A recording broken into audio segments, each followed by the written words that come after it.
Peuple du Burkina Faso, concitoyennes, concitoyens de l'intérieur et de la diaspora, amis du Burkina Faso, rarement dans son histoire, notre pays a été autant confronté à l'adversité.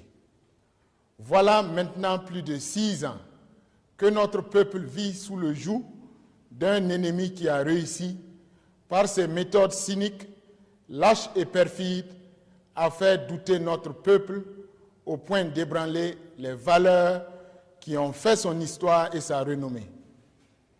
Je voudrais me recueillir sur la mémoire des hommes et des femmes, civils comme militaires, dont le sang a mouillé le sol de notre patrie dans cette lutte que nous menons de façon acharnée. J'ai également une pensée pour tous les blessés qui luttent encore aujourd'hui pour retrouver la plénitude de leurs aptitudes. Aux familles de ces victimes, j'adresse toute ma compassion et tout mon soutien. Au nom de leur sacrifice, j'affirme mon engagement et celui de tout le mouvement patriotique pour la sauvegarde et la restauration MPSR à toujours faire obstacle à toute velléité de détournement du processus de refondation de notre nation, appelé par le peuple de tous ses vœux depuis bientôt une décennie. Aux combattants au front et à tous ceux qui veillent quotidiennement sur la sécurité et l'intégrité du Faso, je vous adresse mes encouragements et ma sympathie. À vous tous, agents du public, travailleurs du privé et partenaires du Burkina Faso, je salue vos efforts pour le développement de notre pays et vous adresse mes vifs encouragements. Chers compatriotes, l'avènement du MPSR a été imposé par le cours des événements dans notre pays. Fragilisé par tant d'événements et assailli de toutes parts par des groupes armés radicaux. La gravité de l'heure a imposé à notre armée une attitude que lui impose son devoir. Ainsi, les différentes composantes de notre armée nationale, dans une démarche consensuelle, ont décidé d'indiquer la voie pour la restauration de l'intégrité de notre Burkina Faso et la sauvegarde des acquis de notre peuple chèrement acquis. J'ai pris conscience, avec toutes les franges de notre armée, de l'ampleur des responsabilités qui sont miennes et de la profondeur des exigences de notre peuple, qui ne demande qu'à vivre et s'épanouir dans la quiétude. Peuple du Burkina Faso, notre ambition n'est autre que de fédérer l'ensemble des énergies de notre pays pour jeter les bases d'un Burkina Faso nouveau, débarrassé des oripeaux d'une gestion politique aux antipodes des nouvelles aspirations de notre peuple. Notre agenda est unique et il est clair: la sauvegarde de notre peuple et la refondation de notre nation. Les indicateurs de mesure de la réalisation de cet agenda demeureront le niveau de restauration de l'intégrité du territoire et la qualité des actions entreprises pour la refondation de notre nation. Je vous donne la ferme assurance que notre engagement n'a aucunement pour but de rétablir un ordre quelconque, mais s'inspire de l'ensemble des exigences légitimes du peuple burkinabé. Chers compatriotes, nous tenons là une grande opportunité pour réconcilier notre peuple avec lui-même et déclencher sa marche triomphale vers l'horizon du bonheur.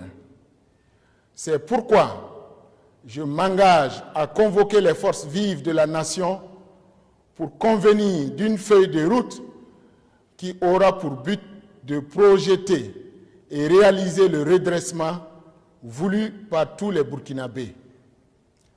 Un redressement dans lequel le cultivateur qui n'a rien récolté la saison dernière, ou celui qui a assisté au vol de son bétail, ou encore les femmes, chefs de ménage qui peinent à nourrir au quotidien leurs enfants, seront pris en compte.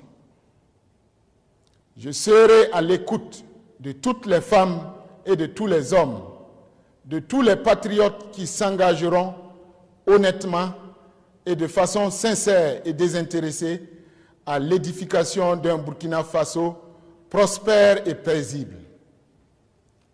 En prélude à cela, j'ai entamé des concertations avec certaines composantes de la nation, y compris avec les personnalités du régime sortant, afin de dégager les grandes lignes qui nous conduiront à terme vers des décisions consensuelles et inclusives pour la refondation et la restauration d'une paix durable. D'ores et déjà, je mets en garde tous ceux qui ne seront guidés que par leurs intérêts égoïstes, que je serai intraitable face aux actes de trahison des aspirations de notre peuple. Les fondements de notre nation seront sauvegardés et les dossiers engagés sur le plan judiciaire souverainement conduits par les autorités ayant reçu compétence à cet effet. Lorsque les conditions seront réunies selon les échéances que notre peuple aura souverainement définies, je m'engage à un retour à une vie constitutionnelle normale. Concitoyennes, concitoyens, burkinabés de la diaspora, si les priorités sont nombreuses, il est clair que la priorité principale demeure la sécurité. Il nous faut en effet réduire significativement les zones sous influence terroriste et les impacts de l'extrémisme violent en redonnant aux forces de défense et de sécurité ainsi qu'aux volontaires pour la défense de la patrie la volonté de combattre et d'aller encore plus à l'offensive avec des moyens adéquats. Ceci est un préalable indispensable au retour progressif de l'administration publique et à la réinstallation des personnes déplacées internes dans leur village d'origine. Au-delà des indispensables moyens logistiques, il nous faudra faire appel aux valeurs qui ont fait de notre peuple ce qu'il est.